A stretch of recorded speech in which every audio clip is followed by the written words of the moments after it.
Bo'ldi, mayli, gunoh ish qilibsiz, jinoyat qildingiz. Bo'ldi, esdan chiqaring, tavba qiling, qaytib qilmang.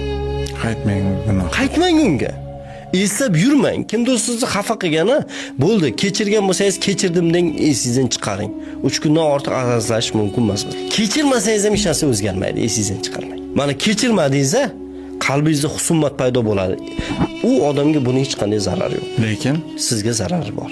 Bitta ishi o'xshamadi. Endi yangidan boshlang. Va bitta joydan sizni ishdan bo'shatdi. Assalomu alaykum, sog' bo'linglar. Bo'ldi. ularga qanaqadir yomonlik Yo'q, uni nima qilasan yopishib? Bir joyda sizni xohlamayapti. Eng yaxshi yo'li ketish kerak. Uni o'ylab yurish kerak emas. Siqilib, men sizlarga ko'rsatib qo'yam. Yo'q. Mana shu asabiylik keltirib chiqadi. Bemormisiz? Falon payti agar men mashinani chapga burganimda, avariya bo'lmas edimda, keyin belim sinib, mana bu bemorlik bo'lmasa, unaqa emas. Bo'ldi.